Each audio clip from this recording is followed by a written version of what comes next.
Good evening. This is the June 6th, 2019 meeting of the Monroe Planning and Zoning Commission. We're meeting in Town Council Chambers. It is now 7:02 p.m. Please stand and join me in the Pledge of Allegiance.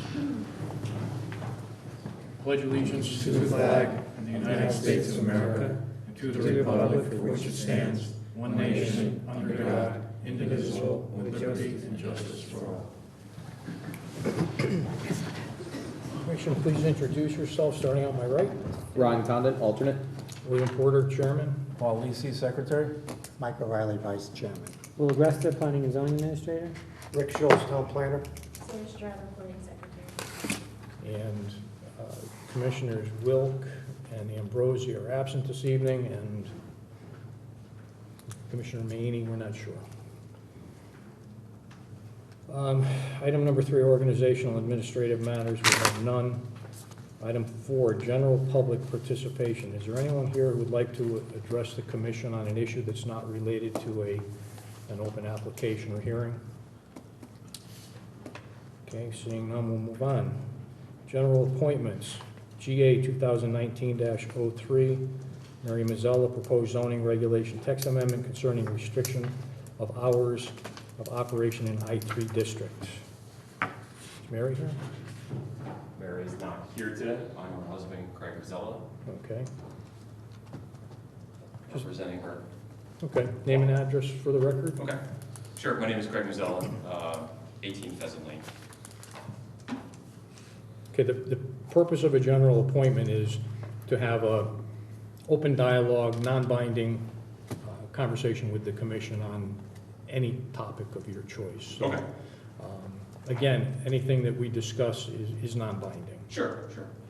I just have a quick prepared statement. If you don't mind, I can read that and kind of go from there. The floor is yours. Excellent. All right, so, good evening. Tonight, I'd like to discuss the possible text amendment to the zoning regulations for I-3 industrial zones. Current requirements, currently there are no restrictions on the hours of operations for I-3 zones, but there are, because there are no restrictions, 24/7 operations are allowable. My understanding is currently there are 3 I-3 zones in Monroe. 2 of these sites are currently developed. There's one undeveloped I-3 site off of Route 25, Victoria Drive. This is the one I'd like to discuss, proposed text amendments to zoning regulations in the context of that site. Why should there be a change? The purpose of the zoning regulations, as described within the regulations, includes to direct development in the town of Monroe consistent with the plan of conservation and development to provide for the best use of the land in the town, to conserve and stabilize the value of the property, to promote the health, safety, and general well-being of its people and the general public, to protect the social and economic stability of the areas of the town. I believe that having a 24/7 industrial zone in town, specifically one adjacent to a residential zone, neighborhoods is fundamentally in conflict with the core objective of the zoning regulations. Typically allows for industrial operations, trucks, lights, noises, things of that nature, during the overnight and weekend periods. Problems caused by the zoning regulations. I've been a resident of Monroe for 5 years, just over 5 years. And in that time I've attended many P&Z meetings about the development of the vacant industrial site on Victoria Drive. At the time, discussion revolves around the fact that 24 industrial operations are allowed, and therefore the commission cannot reject an applicant's request to develop a 24-hour site there. And accordingly, residents' concerns are continually overlooked because of the existing regulations. I believe making a text amendment to the regulations would help ensure that more appropriate development is considered for that site in the future. It would cause less tension between the residents, the commission, and developers, and hopefully give the next development, whatever it may be, the better chance to succeed. So, kind of next steps in my eyes. I understand that any changes to the text amendments would affect all I-3 properties, and that the concern I have expressed primarily related to the potential future development at Victoria Drive. However, I believe the commission can consider grandfathering existing developments as to not disrupt any current operations at the 2 active I-3 sites. Over the past year or so, the commission has been reviewing the zoning regulations, so now I think is the best time to take this into consideration. That's my prepared statement. Okay. Any thoughts or comments? A couple. you point out one important point, and that is that any text amendment to the I3 zone is not going to only impact what I'm going to call the Walmart site, because that's the one that everyone is currently most concerned about. It impacts every piece of property within any I3 zone in town, which, as you state, there are 3. And they're not all fully developed. The I3 zone in the north end of town, I think, only has 1 building out of 4 or 5 developable lots. So when these I3 zones were developed, I think somewhere around 28 years ago, the Planning and Zoning Commission at that time determined that these were the areas in town that they felt were best suited for I3, or what some other municipalities might consider their heavy industrial. So that piece of property has been heavy industrial for 28 years. Now, subsequent to that, residential subdivisions were put in around that zone. And those developments were put in with the full knowledge that they were surrounding a heavy industrial zone. One of the other statements you made is that, the responsibility of this committee or commission is to look out for the well-being of the residents. Well, it's a little bit more than that. We're charged with looking out for the well-being of the taxpayers and property owners of the town of Monroe.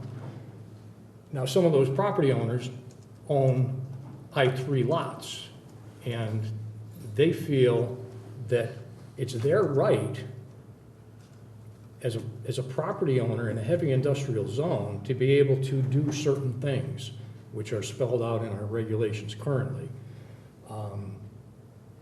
So I think there would be some pushback and maybe some difficulty in trying to take that away from them, which has been one of their rights as a property owner for 28 years.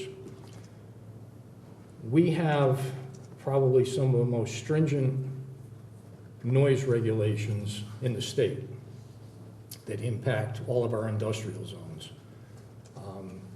Several design firms that have come into town have commented on just how strict our noise regulations actually are.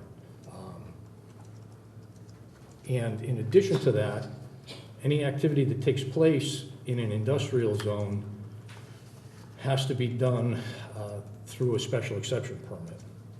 So any development on any of those lots is on a SEP that comes before this commission, and we have a lot of jurisdiction over what can and can't be done.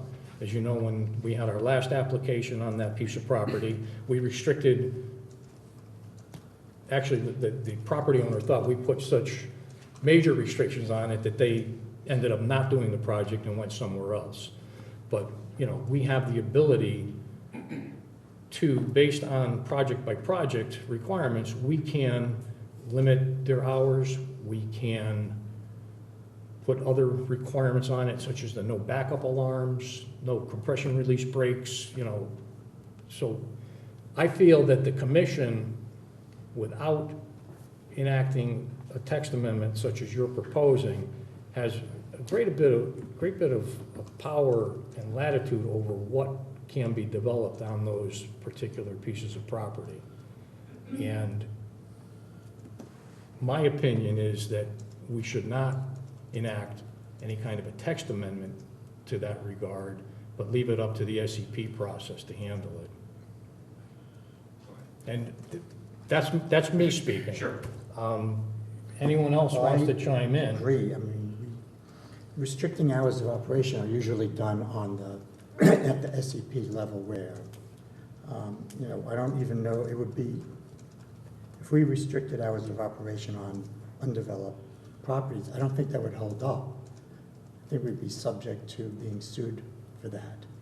You're saying the town would be subject to being sued for that? Because, we're restricted to regulating land use, not operations within the buildings or whatever they're doing. And so if hours of operation need to be restricted, it would be depending on what the use is. You can't put it on the land itself. Because somebody may come in and, you know, want to do whatever, a nursery, or, you know, something that goes on 24, something that could go on 24 hours inside the building. Very low impact, quiet operation, manufacturing operation, say, and we can't really, they wouldn't be allowed to come if we restricted hours of operation in that zone. Well, I guess like a question for you guys, almost somebody else has another comment.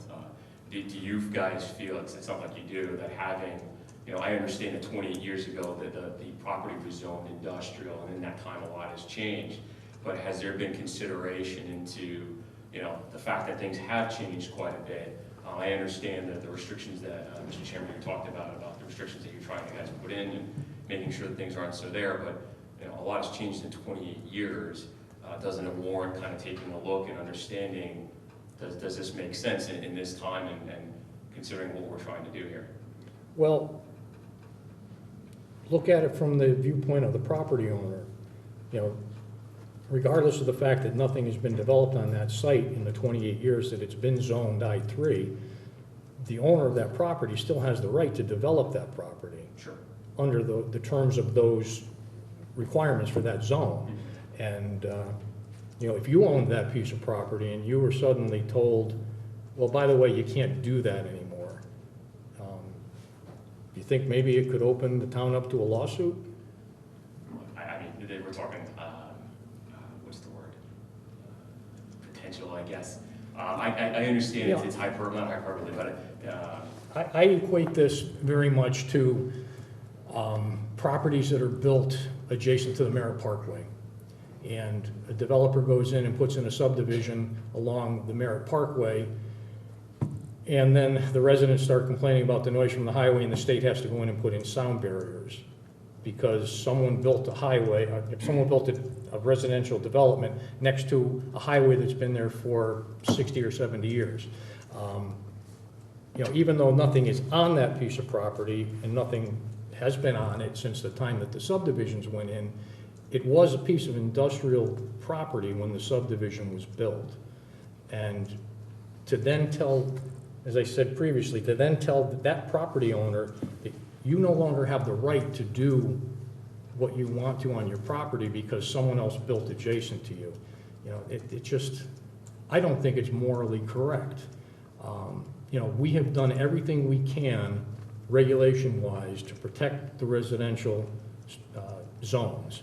We've put in strict separation distances, strict buffering requirements, noise attenuation matters, you know, that we've required on any proposed developments on that site or other industrial sites.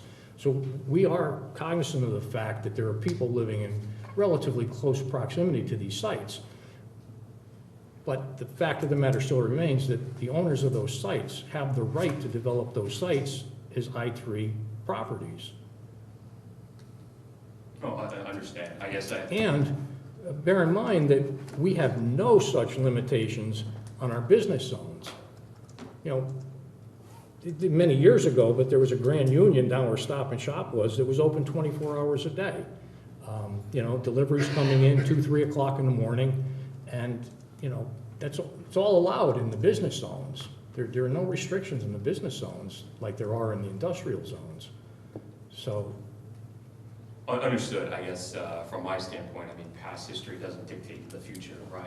Things. I'm asking for things just to be reconsidered in the day and age where so much has changed and so much will continue to change. And I'm all for the improvement and the growth of what I feel is a great town, right? So all I'm asking is for consideration. It sounds like, Mr. Chairman, you're not in favor of that. I'm not in favor of the text amendment, but as I stated previously, you know, I am in favor of the commission exercising their rights through the special exception permit process. Okay.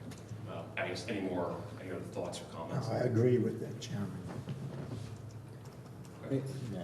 Yeah, I mean, I would say I totally understand where you're coming from with the sound. I remember the last development in that area that I remember you coming and talking about it, and you know, it was definitely a concern that, you know, and they came to us and they said, oh, it was all going to be indoors, it was going to be, you know, and we do consider that at each time, but as, you know, the chairman puts it, if we were to eliminate all, overnight industrial, what if a factory came up that, wanted to do something that was just quiet, that had no impact?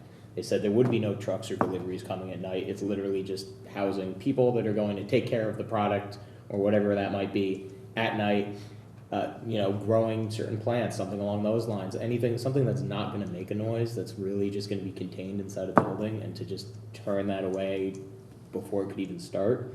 But in the other sense, now we have somebody that comes in and they say, yeah, we wanted to have outdoor rock crushers or something like that. That's going to be like something that we can look at and be like, well, no, this isn't going to work because of the noise rules and everything. And we can really kind of look at that and focus on the noise stuff as, a committee, as opposed to a just blanket, not allowed.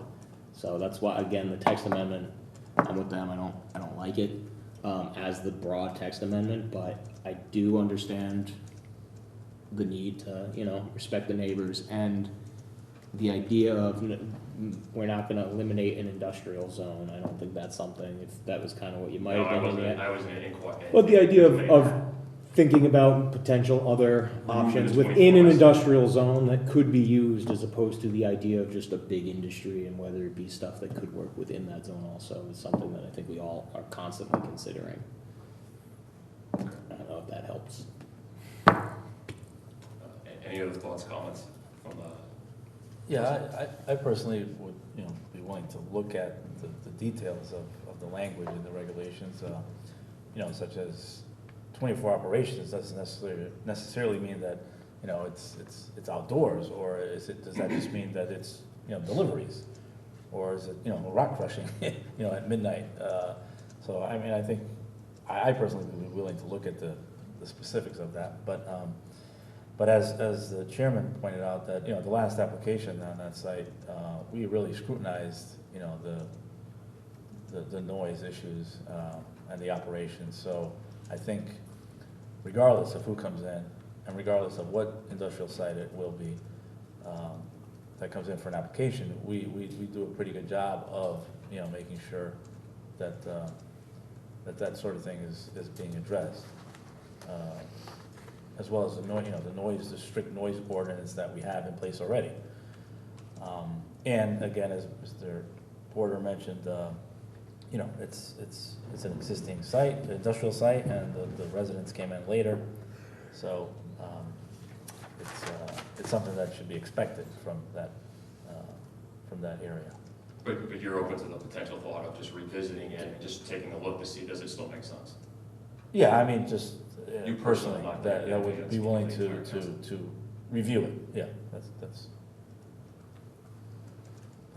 Thank you. Okay. I guess any other comments, thoughts from me? Any other comments? No, that's it. I appreciate you guys taking the time to listen to me, and I guess there'll be further discussion on this maybe at some time in the future. Okay, thank you. Thanks, guys. Okay, moving on to public hearings. Instructions for a public hearing. There are 2 sets of microphones for both public address and recording of the proceedings. Due to the need for recording, it is important to stand at them loudly and clearly in order that everyone in the room can hear and to capture what is being said. Individuals speaking from the seats will not be heard and will not be recognized to speak.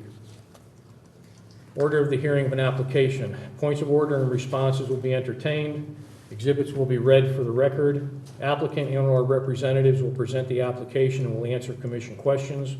The floor will be open to those in favor. The floor will be open to those opposed. The floor will be open to general comments or questions. The floor will be open to the applicant, who may take the opportunity for closing remarks or rebuttal, after which discussion will close. The applicant or his representatives are the final speakers. No comment shall be accepted from anyone unless recognized by the chair. All questions and comments shall be addressed to the chair, who will determine if an answer shall be provided and by whom. There shall be absolutely no discussion between speakers and audience. The commission has no intention to limit the right of any person to speak, but asks that speakers try not to be repetitive. Please try to present new information. If something has been said before, the commission would invite you to indicate your agreement with previous speakers. At no time shall there be displays of emotion such as applause, cheering, shouting, or similar noise. This is critical as this hearing is being recorded. If this happens, you will be cautioned. A vote or demonstration by a show of hands, standing by the audience, or similar action will not be recognized. All parties are requested not to talk between themselves while the hearing is in progress. If you feel the need to talk, please step out into the lobby. All speakers, when recognized, must advance to the microphone to speak. Please state your name and address for the record. The chairman reserves the right to cut off discussion if it is not relevant to the application or is presented in an inappropriate manner. This is a legal proceeding, much the same as what would occur in a courtroom setting. We request that all parties observe the proper decorum that would be observed in that setting. Please turn off all cell phones or similar devices. If you have a need to use these devices, please leave the room and use them outside. Also, I didn't, rolling back to item number 2, Ryan is seated for this meeting. Planning and Zoning Commission, Monroe, Connecticut, notice of public hearing to be held June 6, 2019. In accordance with Connecticut General Statutes, Section 8-7D, a public hearing will be held in the Town Hall Council Chambers, 7 Fan Hill Road, Monroe, Connecticut, on Thursday, June 6, 2019, at 7 p.m. or soon thereafter concerning the following. SCP 2019-04, file number 1612A, 32 Church Street, Monroe Summer Day Camp.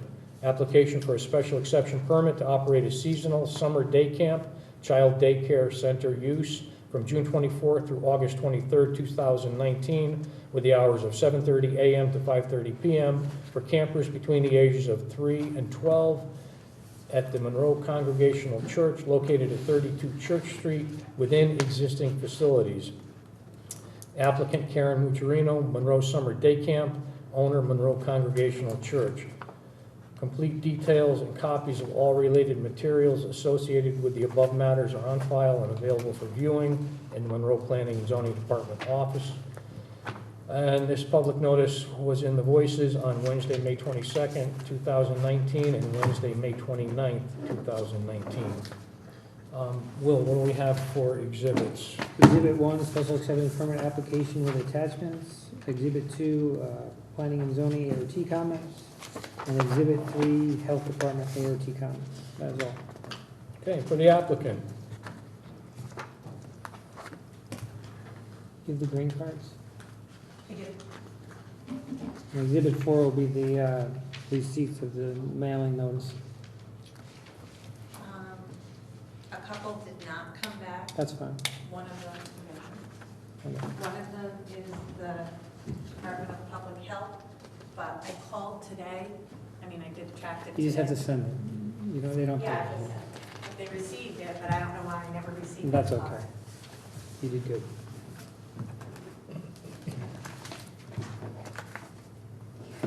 You just need to make a presentation to the commission, explain what it is you want to do. Okay. And your materials are here.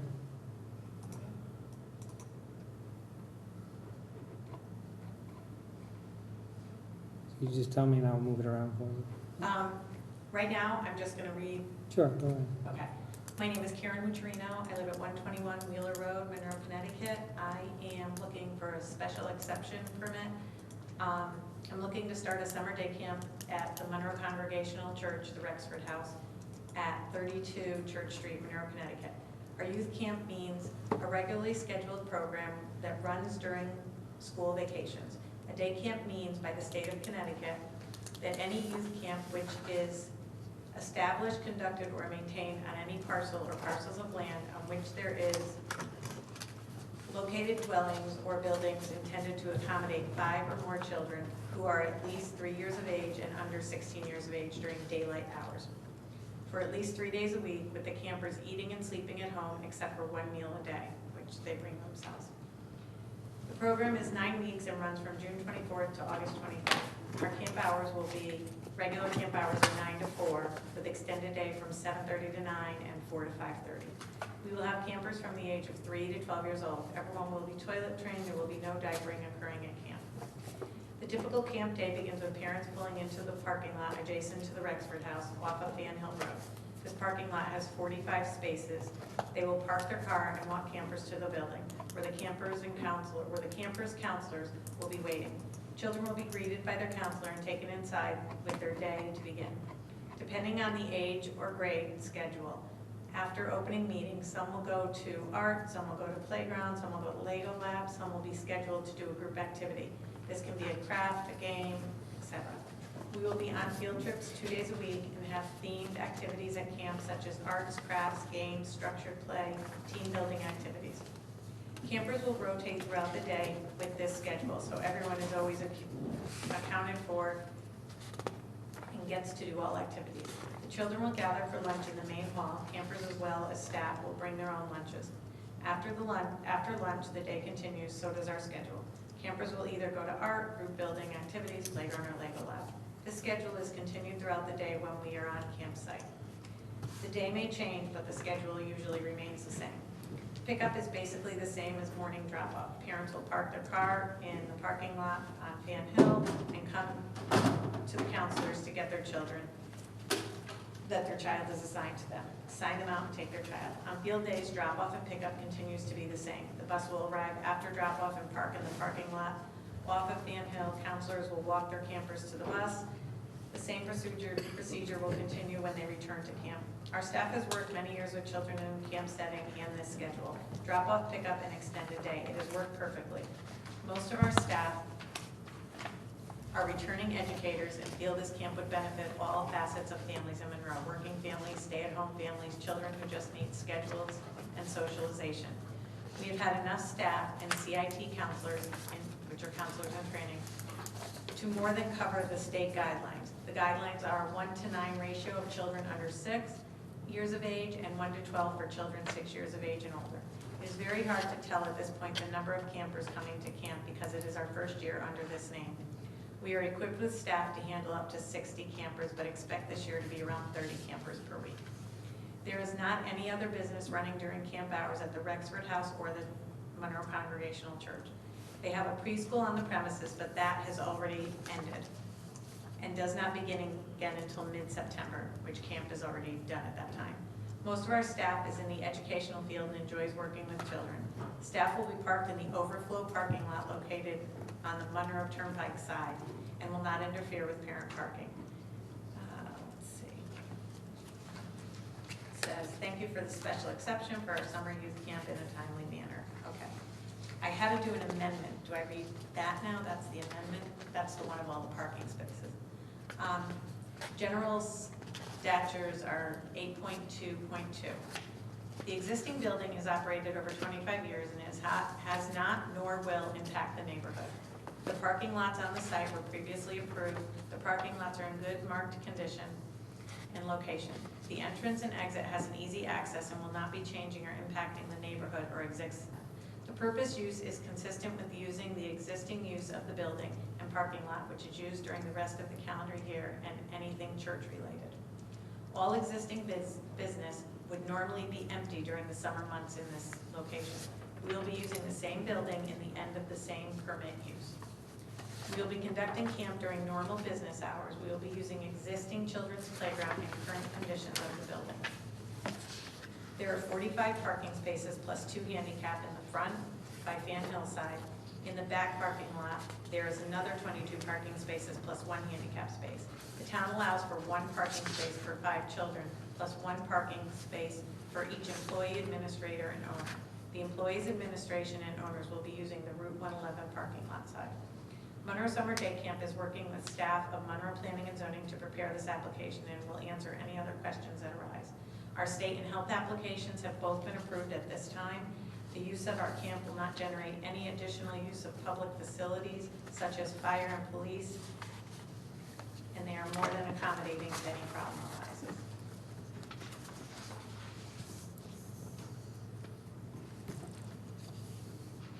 That's it? That's enough, don't you think? Now, let's just see if any of the commissioners have any questions. Mine's more for staff. Why do they need a special exception permit for this? They're in a residential zone, and the closest use that this is a child daycare center. Although it's seasonal, it still falls under the same regulation. Well, I think the biggest thing is they're not affiliated with the church. Well, yeah, they're not affiliated. Okay. This is not a church operation. Okay. Because when I was a kid, I went to summer camp with Rexford has.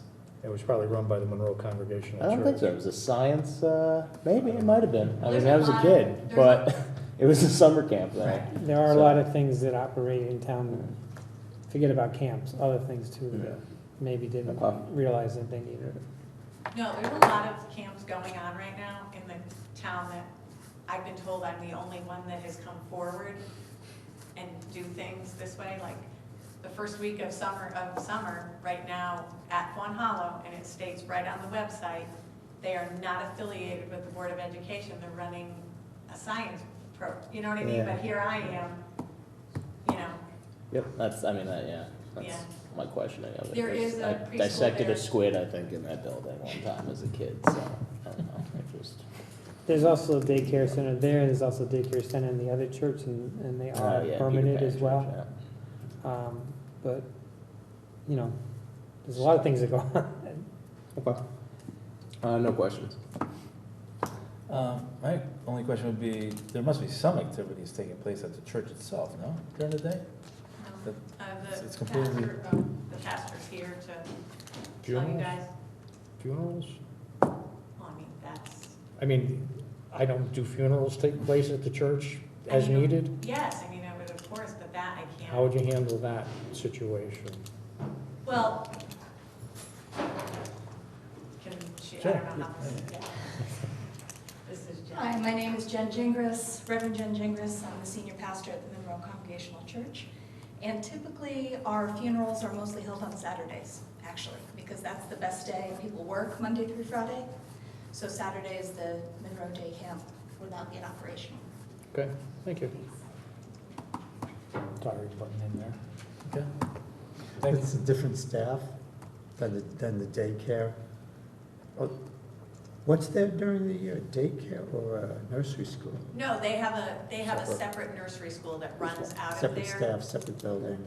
Yeah, separate staff, Separate. separate building. Separate Yeah. organization. I've run another camp in the town of Monroe for the last 10 years, and I just decided to go off on my own. So my staff actually followed me. So they run the camp with me.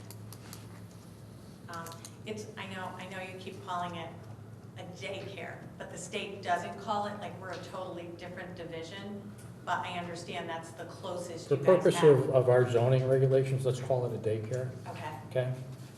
Thank you. Okay, thank you. No more questions? Well, it's my turn.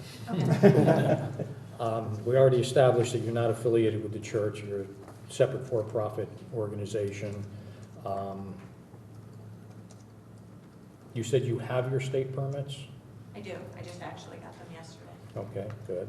I have, 10 days ago, I actually got my first permit, which was that I can be a director. And they just came and approved it yesterday, so I don't have the numbers yet.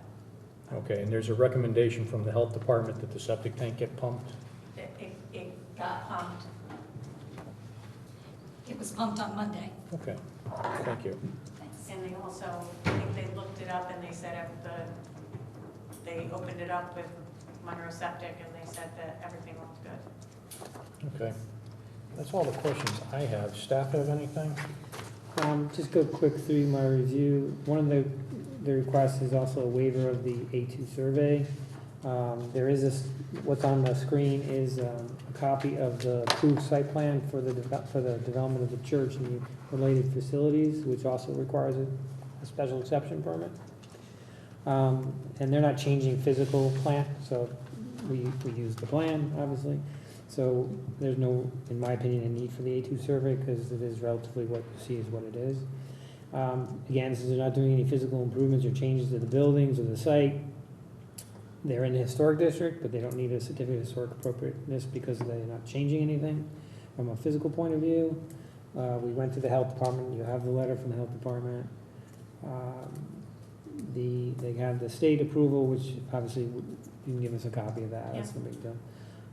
We went through the parking, even with their usage, based on the number of spaces, they're using less than 30% of the existing parking spaces. So there's still, if there was another activity, there's still quite a bit of parking available. Plus, I'm assuming that it's mostly drop off and pick up anyway. So for the most It part, is. it's not even being parked, Right. except for the staff members. And the last comment was mine, is just things that you would be in part of the subsequent approval. Okay. Let's see if anyone from the public wants to. Oh, before we do that, one of the things I said, I think in the last one is, I'm assuming you're not doing this year, you're gonna hopefully continue, right? Right. So if you were to approve this, I would build in some kind of, since it's seasonal, some touch with us that, you know, just to make sure nothing changes. Doesn't have to come back to you, but just come back to So staff. if there's no changes, it can just be a staff approval. Right, so if there's any changes with the subsequent years. school, you know, with the church or whatever goes on, that we can deal with those issues if they arise. We just build that in. And is that the intent, to have this be an I hope ongoing so. annual I mean, I hope so. activity? Okay. And like Will said, we'll work something into the approval, if we approve it, to account for that, so you don't have to come back for an SCP every year. Okay, that would be nice. We try to be Between the nice. Between the state bill and this bill, I was, you know. All right, let's see if there's anyone from the public that wants to weigh in on this. Is there anyone here who would like to speak in favor of this application? Is there anyone here who would like to speak in opposition? Come down, name and address for the record, please.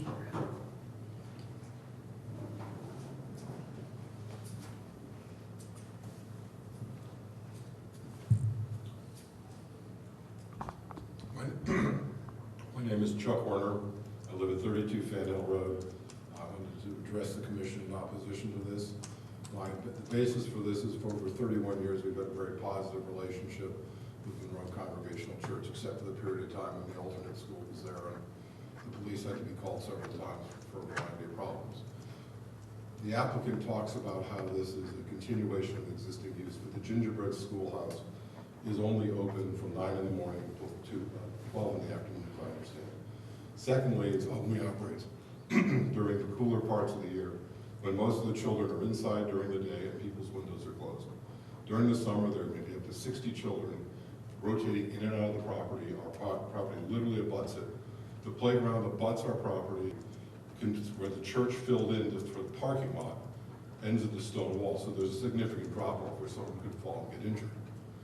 We have had a very good relationship, but this is a residential zone. It is bordered by 2 very busy roads, and it's a significant number of children to put in that situation. I think it's very unfair that we can't enjoy the quiet use of our yard because there's screaming children, potentially. Okay, Okay? thank you. Thank you. Anyone else who would like to speak in opposition?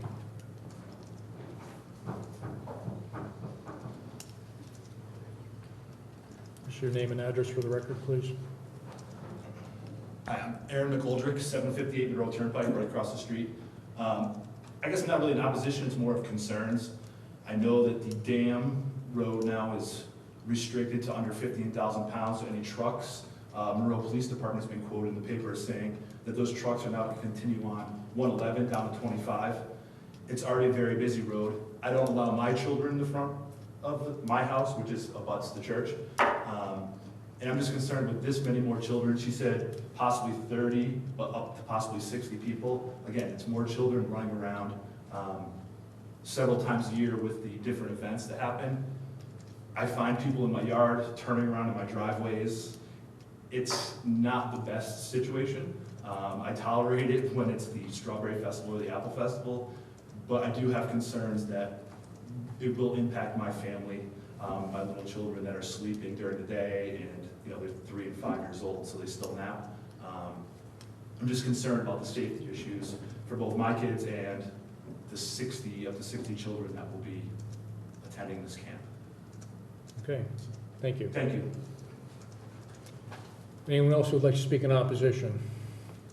Anyone who, Could I just amend my remark? absolutely. Just Want me to come please, down? please do, because it has to be on the recording.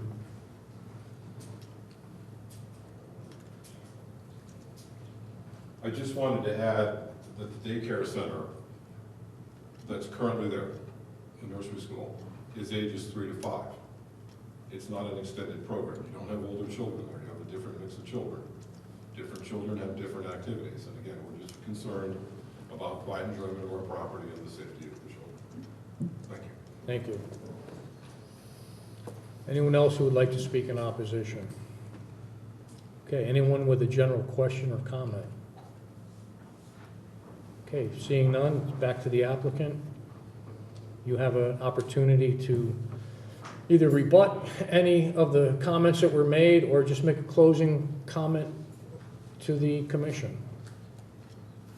Do I have to say my name again? No. As far as, let's go back to safety. No, Safety. address the commission, please. Sorry. Safety is, I'm huge about safety. I was a school teacher for 17 years. I totally and completely, my kids are watched at all times. I have over an abundance of staff that is watching my kids. I mean, I wouldn't do this if I didn't worry about their safety. Nobody is playing near Route 111 at Are there all. physical constraints like fencing or anything to? There is fencing around. It goes up. There's like a garden, but there is fencing, I believe. When the day camp occupants are out playing, are they in a secured fenced area? Yes. So, Well, I mean, we're not gonna be playing outside in like, you know what I mean? Like, I'm we just- have a fenced-in if playground. they're outside, are they enclosed in a secured area? Yes, the fence, yes, we're This going is the right- playground, this is fenced. Right, that's all fenced. Okay. So that's, as far as, I mean, they are children. I mean, but nobody, I mean, when I tell you, I am strict about where we're going, what we're doing, who is watched, who is, I mean, I'm in overabundance. That's why I was so successful for the last 10 years and built the program that I built. But unfortunately, you know, sometimes it's better if you just move on. So, I mean, safety is a huge issue for me, and I take that personally. You know, it's my name out there, and these kids are under my care. I What have- percentage of the day would they be outdoors? They're only outside for 40 minutes per grade. Like, per grade goes out for, I have a schedule that runs for that time frame, and it is 40 minutes. Each grade goes out for 40 minutes in the playground. When you say Usually grade, they'll- is it like school grades, or do you have your own grade classifications? We have 3, 4, 5, and 6-year-olds are in one group. I have 2 and 3-year-old, I mean, 2nd and 3rd graders in another group, and I have 4th and 5th graders in another group. So you have 3 groups, So we have 3 groups that go outside at separate times 40 Now- minutes each. for 40. I haven't, it's 40 minutes to 45. I mean, it Okay. depends where we break up the schedule. We also we're doing gym inside, we do art, we do Lego lab. So at their day and lunch, I mean, their day is literally split up like periods throughout the day. So is it a correct statement that the outdoor activity accounts for maybe 2 to 2.5 hours during the entire day? You mean total of Total. everybody? Yes. Yeah, I would, yes, absolutely. I would Okay. say so, 45, 90. Yeah, I would say not even 60, yeah, I would say 2.5 hours. Either way, at 5:30, everyone, 5:30, it's done. And, It's done. I mean, a summer camp, no offense, I mean, the 45-minute, if they're like dying out there, we're not gonna make them stay out there in the heat either. You know, so it's, I mean, if it's smoldering weather, we're bringing them in. We're not doing, you know, 45 minutes, you have to stay out there 45 minutes. You know, I mean, it's about their safety. So, Okay. I mean, I don't think it's, How many days a week did you say you were doing field trips too? right, we go on field trips 2 days a week. 2 days a week. So it's really 3 days a week that we're on site. and you're not gonna have all 60 out at the same time, obviously. No, Or- you don't bring out 60 out. I don't even think they'd fit all in that. You might have 20, I Right, guess. right. And I mean, right now, That's we fine. have, our numbers are low because it's my first year, you know? So my numbers are low, but you're right. I mean, 60 was what we went with, and I'm gonna tell you, in a successful, like, booming, I did it for, like I said, 10 years for the town of Monroe, and it was, 60 was a great week, but I had to allot for that because, like we said, we're not gonna come back every year if our numbers change. So. Right, but even if you had 60, you would only have They would not, maybe right, 20 right, outdoors 20, at a right, they'd be time. cut out, right, Yeah.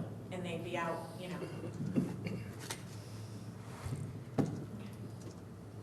Okay, When they're outside, are they doing a specific activity, or is it just sort of downtime? It's the playground, there's a Right. little playground, there's swings. That's what I mean, but they're just doing, you're not doing a coordinated activity when they're No, outside? And of course, your staff is out there, correct? yes, absolutely, absolutely. Staff is out there, staff is with them 100%. Mhm. okay, well, if you have any closing remarks or comments or requests of the commission, this would be the time to air them. Yeah, I mean, I think I kind of said everything in the beginning. I'm a responsible, I was born and raised, I have family ties to Monroe, born and raised here. You know what, this is the place that I want to open my business. These are the people that I want to pull in and be part of my business. I just think, I grew up, I used to walk up here, I grew up on Monroe, which is right down the street. So to me, this is coming home. So I just think, you know, the town needs, you know, a lot of working parents, and there's a pride for the camps. So, as you can see by the 40 that are. Okay, so you're asking the commission to, Was that what oh, sorry. So Yeah. I'm asking the commission to please pass this, I put my paperwork back. that's fine. Special exception permit for child. Special daycare. exception permit, so I can run this business. Okay. Anybody have any other questions? No. Thank you. Open or closed? Close it. Close.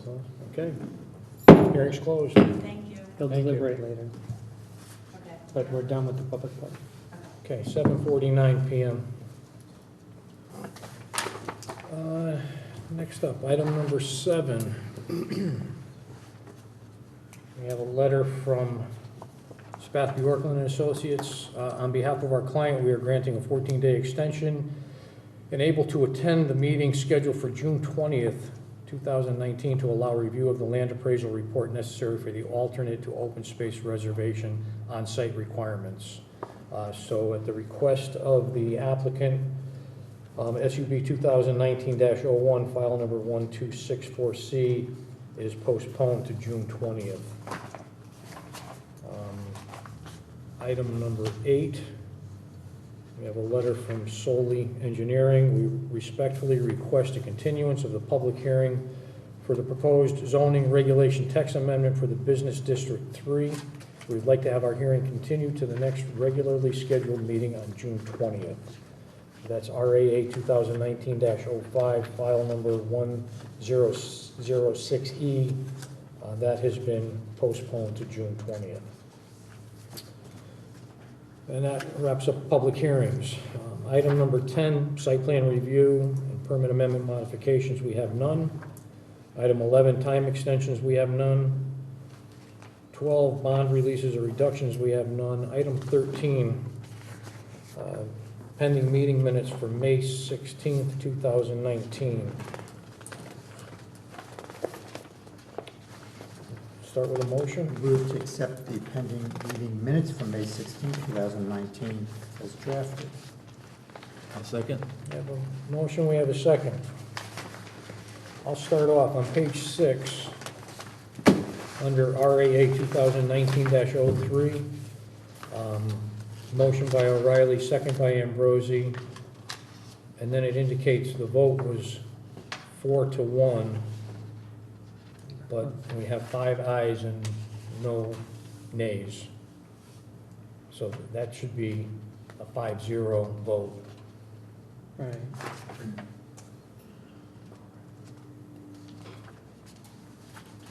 Yeah, okay. That's a typo from the one before.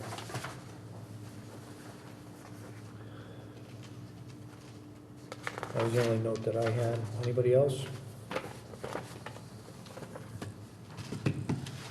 All good? Yep. Call the roll. Condon, yes? Porter, yes. Lacy, yes. O'Reilly, yes.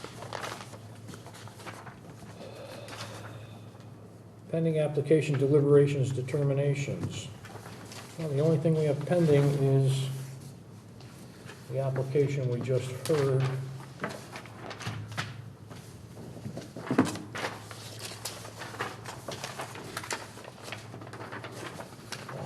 Paper for SEP 2019-04, summer day camp.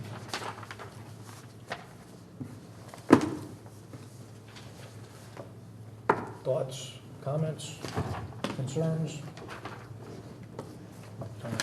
There was a mention that there is some sort of daycare at the church currently, right? There is preschool. a preschool at the church that I think is already closed for the season Right. And that's been there for a long time. for a long time. They don't operate in the summer. And it's young, it's just young Yeah. preschool age children.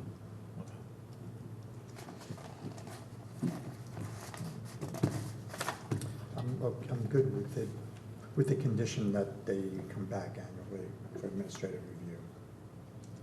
Annually, Right. yeah. Yeah, I mean, I understand the kids outside, and that's, I think, suitable. It's not gonna be all at once for a long period of time. It's split up. They're just in that fenced-off playground area. I assume that playground's being used by kids at other points of the time, whether it be the schoolhouse or just the church in general. So Right. it's definitely getting use, and as far as I know, there hasn't been issues with the traffic on 111 that I can think of, and children, so at least in that area, so I'm not too concerned. So yeah, I'd move to approve it, but definitely probably come back, just talk with staff each year if things are changing. Right. Like that.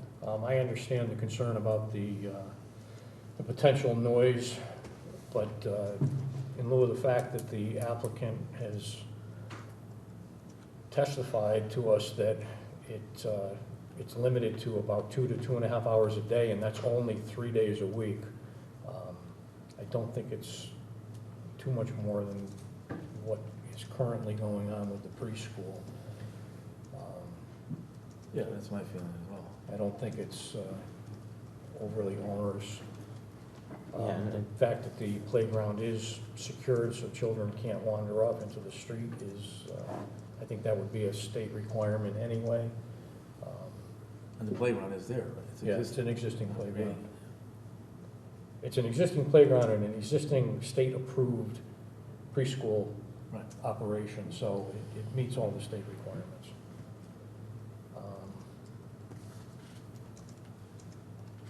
I have no other comments or issues with it.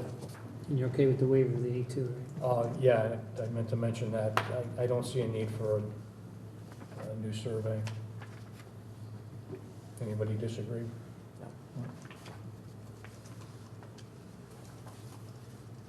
So, what kind of direction do we want to give staff? Draft and approval. Yeah. Okay, well, draft and approval, please. Okay. That will be reviewed and voted on at our next meeting on June 20th.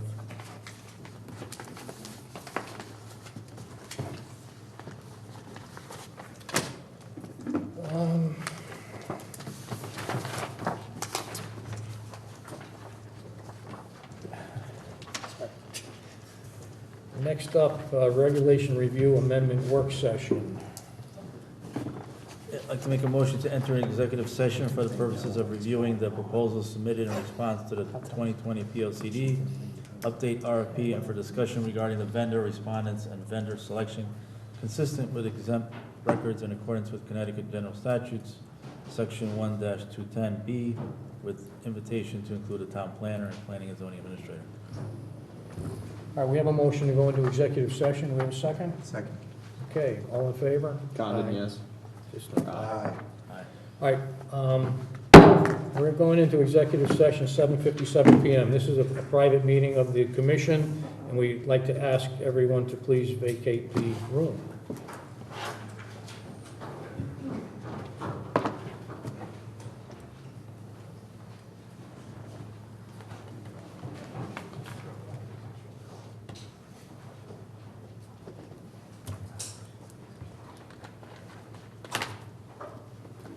Lee, would you mind closing the door? Thank you. Motion to reconvene the regular meeting? Okay. Sarah, get online. It's 8:12. No, it's Sarah's. You're Let's in? go. Okay, sorry.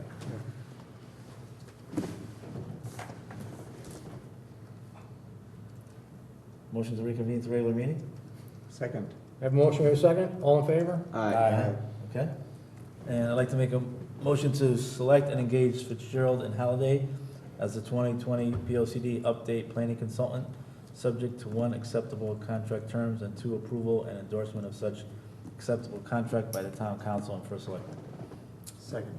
Okay, we have a motion to go forward with consultant for the POCD. We have a second. Any further discussion? Call the roll. Condon, yes? Porter, yes. Lisa, yes? O'Reilly, yes. Okay.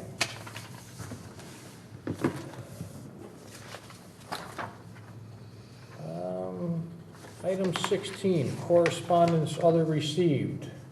We have a letter from Spath Bjorklund and Associates regarding SUB 2019-02, file number 1266C, 5 Bridge Road. Dear Will, on behalf of our client, we are requesting to withdraw the above referenced planning and zoning application. So the subdivision on Bridge Road has been withdrawn. Chairman reports, I have nothing. Commissioners? Rick, you're up. Okay, Commissioners, ZBA once again has been canceled for the month of June. Next meeting's July 2nd. Nothing received from the siding council. The Regulations Subcommittee met on June 4th to discuss the potential new industrial district I-4. Zoning Enforcement Program, 31 Lorraine Drive in progress, 69 Osborne Lane resolved. 352 Spring Hill Road, this is the existing dog shelter. The ZEO visited it and requested that they empty the dumpster and have their license re-signed. Other than that, though, they are in full compliance with the court order on the number of dogs. 372, 374 Purdy Hill Road, 2 unregistered motor vehicles. Request for voluntary compliance was set to owner. Zoning citation program, none. Blight program, 685, the old Circle Dog hot dog stand. It's literally fallen apart, falling down. The previous owners have passed away. We are in the process of contacting the heirs or the current owners to have them proceed and take out a demolition permit for that. It is a public safety. POCD, as you just did tonight, you recommended Fitzgerald and Halliday. Scheduled special meetings for June, there are none at this time. And you picked up another single-family dwelling. The town has now approved 4 single-family dwellings. Okay. That concludes the Rick, report. I would just like to skip back to item number 6, the blight program. Yes. And just have a brief discussion, because it's not really clear to me what our blight program is, because it's not really under planning and zoning. Yeah, it's been designated. It's a town ordinance. It's a town ordinance. It's not a zoning regulation. So That is correct. what exactly is the meat of that ordinance, do you know? Yeah, the meat is derelict buildings and structures. There is a component in it too for the maintenance of your lawn area. And we're getting calls on that, and I'll tell you how tall the grass is right now. So we're starting to get calls on that, but mainly on the buildings and structures. There is a mechanism in it for appeal, just like the citation program, but the town council is working on a revised revision because it's not really complete. Well, so who initiates things under the blight program? The ZEO, Joe Chapman. Okay. Well, we had, as you know, we had a visit from a resident at our last meeting, Mr. Joel Leneker, who went systematically up Main Street, pointing out all of the Yeah. deficiencies. What, if any, action is being taken on his complaint? Yeah, those have been conveyed. As the commission is aware, Joe Chapman was on a 2-week vacation, and those are now going to be addressed. You're going to be seeing these added to the next agenda. Well, you know, a big one, you know, and this, the hot dog stand brings it up, a big one is the two structures on the point by 2559 in Hattertown Road. That's correct, yeah. You know, the shed is ready to fall down, and the house has a considerable sized hole in the roof. So I'm sure that the interior structural damage is continuing, you know, on a regular basis. So these are on a list, you know, Yes, for it is. Joe to follow up on? And we're trying the road of voluntary compliance, because it's in the property's best interest to remove it. It's a public hazard. Anybody, you know, walks into the structure, they're liable for it. So we are working on that and continuing to work on the revised code, because it has to be updated to reflect the direction All that right, the town has to go. if you wouldn't mind, have Joe prepare a report for the next meeting of where we stand, you know, especially on some of these issues that a public complaint was made, you know, at our last meeting. All right, so I'll have a complete list, yeah, for the commission. But it's not this commission's jurisdiction, right? Well, it falls under it's up to the zoning enforcement officer to Initiate. any action. And Well- since he works directly under the charge of the commission, we have some say in the matter. Yeah, I mean, some of the things that Joe Leniker raised were zoning violations, they weren't necessarily just blight. Right. Ultimately, it's going to trigger the building official to issue that notice of If it's unsafe, right? unsafe structure Yeah. or building. Yeah. So we got to get this all tied in under the ordinance. Yeah, so there's actually a few different things. That's right. There's some zoning issues. Well, the there's issue, some one of the issues building- with the blight ordinance is they never appointed the committee Yeah. or whatever, that would be the arbitrator or the appeals entity. Bill, were you gonna talk about, Pardon me? did you gonna raise this? Oh, just as informational, yeah, thanks, it slipped my mind. We were served with papers on Tuesday, that our text amendment approval on the liquor issues is being appealed. So Mr. George Ganem has filed suit in court to appeal our, No, does he own that he owns that shopping center where the gun shop is? And Yeah, Where the gun shop? No, not Camaros, Kindred Spirits, right, on 25? No, well, there's a 25, gun behind it, I think. 25 and 59. Oh, all right. Oh, I thought there Yeah, was. Cigar shop, there's a cigar shop. We're Dr. Mike's, and it used to be Ganem's Liquor Store, now it's, We'll just float it, yeah. I forgot the name of it as opposed to but the liquor store is his tenant. So he owns that whole little complex right there by 59. Okay. But his main reasoning with his appeal is because we have legislative rights to to amend our regulations. He's going after the process, and he says it was not adequately noticed, the public hearing or the approval notice. It was not appropriately noticed because we put it in voice. And he maintains in his case that Voices has a extremely low circulation rate in town, and, you know, it should have been in the Post instead of the Voices, but the numbers that we have contradict that claim, and we show the Voices having a much higher circulation in town. So it's hopefully going to be dismissed once we file our response to this. And as I understand statutes anyway, the statute doesn't say it has to be the most circulated paper.